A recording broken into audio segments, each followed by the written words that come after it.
Hi, my name is Steve Faulkner. This is Real Magic Review, where I try and help all of us stop wasting our money. And this week I'm going to be reviewing Crossfire Booktest by Philpott.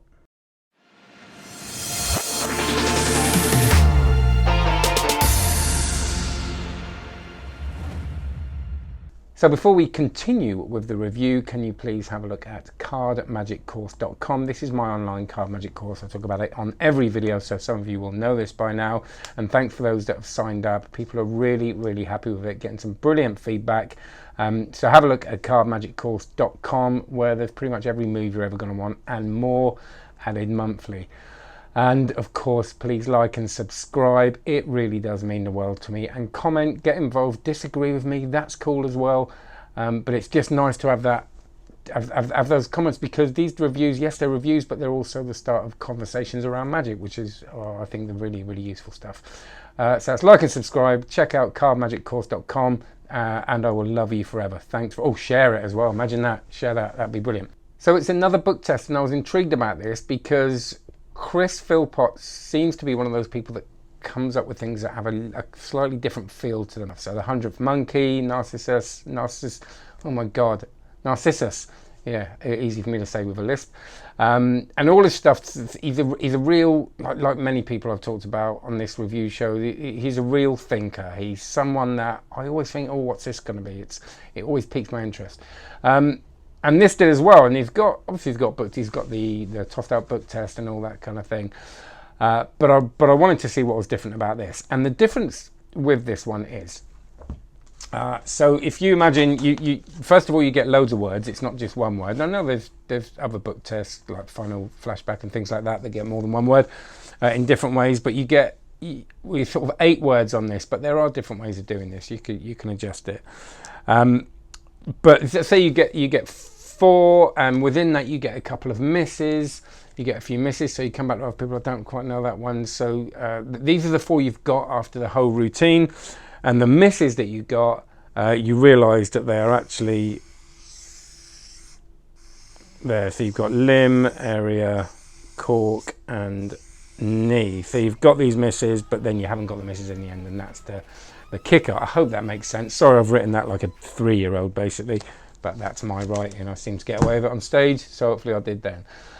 So that's the difference. You've got this thing at the end where they go, okay, you got most of them, but that's all good. But then you got all of them and go, yay.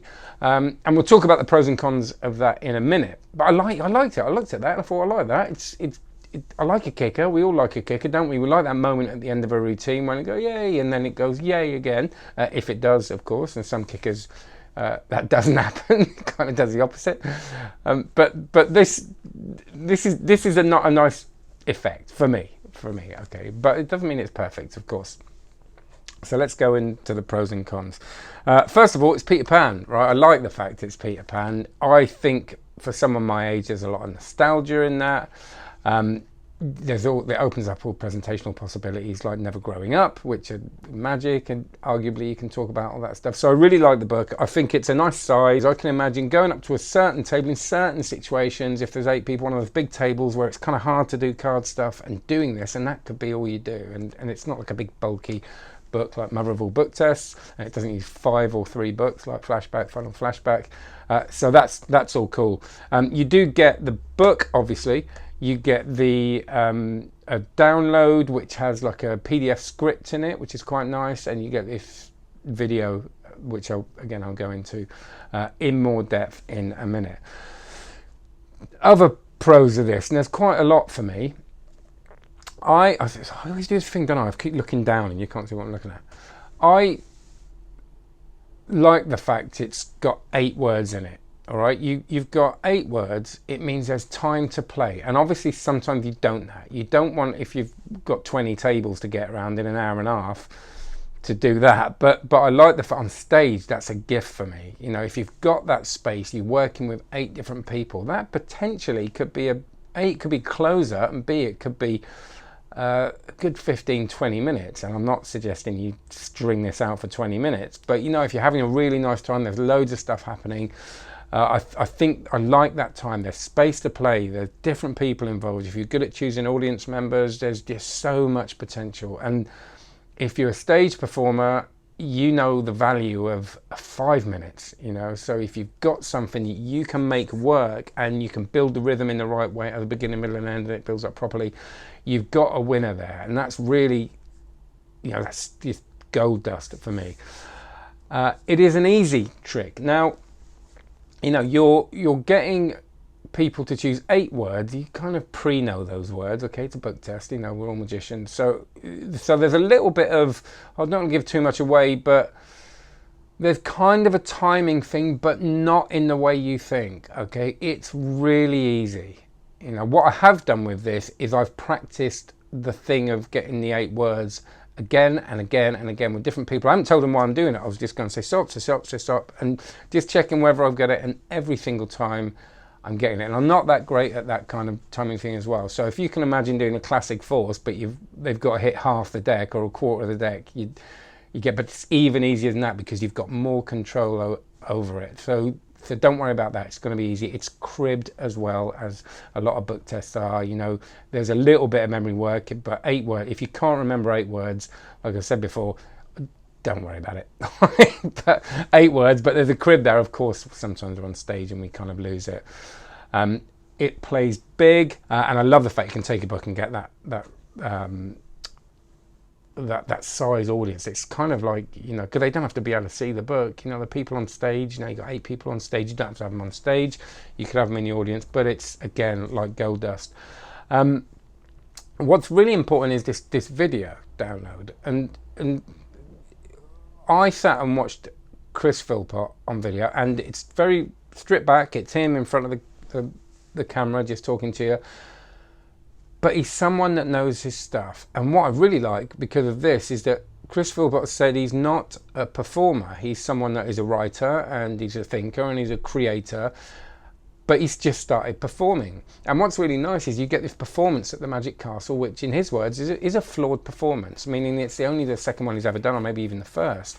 Very lovely, generous audience like you get at the castle. I think the castle is, forgive me if I'm wrong. But it's really nice to see that, and he's realistic about it. He says this is not a perfect performance, and that's what I want to see. I love seeing that because it's like, that's what it's going to be like when we go out and do it, isn't it? You know, it's not going to be a great performance first time. So it's kind of the opposite of what I see a lot. I sometimes see people showing performances on demos and actually thinking, it didn't actually go down that well, did it? And they're going, look at the reactions. You're going, really? But this is the opposite of that. The reactions are going down really well. I think it's a really nice performance, but he's saying, oh, this didn't work, that didn't work. And we'll go on to this next, because at the end of it, so he's got the performance at the beginning, and then he's got all the tips, and there's so much there. You know, I've really learned a lot watching this.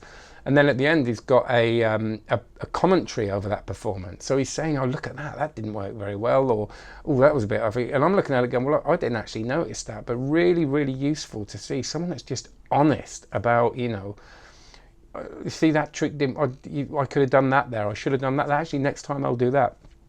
Again, just really, really important stuff. So as well as the book, you get all these insights, which I really, really liked. The misses, the idea of getting misses, I really like. And I know there's a thing in mentalism, say if you don't get the word quite right, it's stronger. I don't think that is the case a lot of the time. That's my probably controversial opinion. I think if you're going to get a word and you don't get it, as long as, I mean, I suppose if it's one letter off, but if you don't get it and that's your finale, I think getting 6 words out of 8 is good enough for a finale, I think. But if you're trying to do the mother of all book tests, and if you don't know it, have a Google, and you get one word and you don't get it quite right, I think that people do sort of go, oh. So the fact that you're building misses into this, but then having this finale, is really, really nice. And that's why I really love kicker finishes that work. You want that feeling of, okay, that was good, oh, and those moments that are genuinely, oh, what a shame he didn't quite get it, you know. And it's got to be genuine. It can't be that kind of hammy, like. And I've been guilty of doing it before, of overacting it.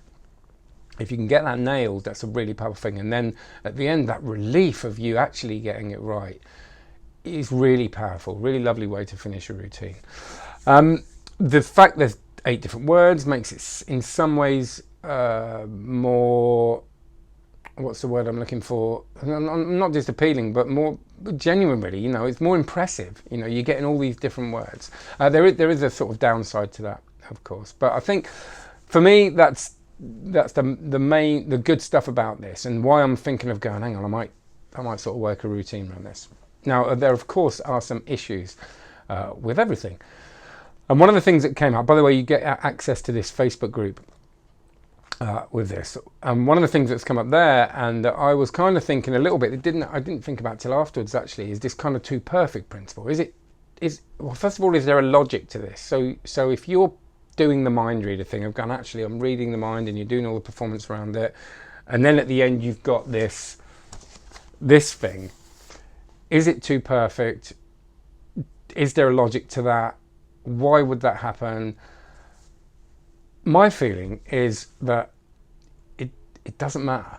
I love taking this stuff apart, and I love getting it as perfect as possible and avoiding that sort of thing if not. But there's a lot of performance around this, and if you put the performance around it, I don't think people are really going to bother. And also, I think that people kind of know that there's a way you're doing this. I think, you've got a book, and people are going to walk out going, I wonder how it got as well. I wonder if there's a way of doing that. But it's quite hard for people to know, especially with this amount of words. And yes, you are repeating a method in this, but I think with the performance, that is all going to fly, because people are just going to be having a really good time. And that is one of the other challenges of this. I think you're going to have to perform this. You're going to have to be able to act those misses properly. Then you watch Chris really, really nicely. That you believe that. It's like, oh man, it's kind of the same, wasn't it? Well, can I get away with that? And I think that's, you are going to have to act this out. And that's going to be a challenge for some people if you're not used to stage work. You've got 8 people, you're going to have to remember the things, which, again, not lots of memory, but make this convincing. Just going back to this point of are people going to backtrack and say, well, he must have done it this way because it must have been a magic trick because of all this. I did a straitjacket escape for 14 years, every single day, right? And that straitjacket escape, I stretched that thing out for like 25 minutes sometimes. The hardest thing about that straitjacket and the chains was keeping the thing on. Right, it's a big thing that people talk about doing the straitjacket. They're wrapping the chains on. You just keep them on before they fall off, because all you do is jump up and down. And someone said to me, it's like an old man taking off a shirt. My friend Gary or Pete said that, I can't remember. You're seeing how it's done, and the only way people go for it and go with it is because you're kind of performing, you're making it enjoyable, you're not giving them a chance to think about it. And the cups and balls as well, you got 4 oranges and a melon on the table, and people still say, oh, where did the melon come from? I've seen you do that 3 times, and you're wearing a big leather pouch, because I do the street version. I do kind of justify it a bit anyway. But that's my feeling of that, and that's really the only criticism. I think that it's not quite as open as a Motherable book test. You're not giving them the book and saying choose any word, but you've got all this other work in there as well. So this other time that you can spend building a routine. So a real joy a real joy watching the video that came with it. Really looking forward to taking this out. My opinion, based on my experience of performing, is I can't see why it wouldn't work. It's got the time, if it would work, like I keep saying. Sorry about repeating myself. But that's my recommendation. So that's Chris Philpott, Crossfire book test. All the details will be below. Please like and subscribe. Thanks so much for watching. If you've got to the end, 'cause it's a long one this, well done. Please share it. Go and check out Card Magic course. And thank you very, very much.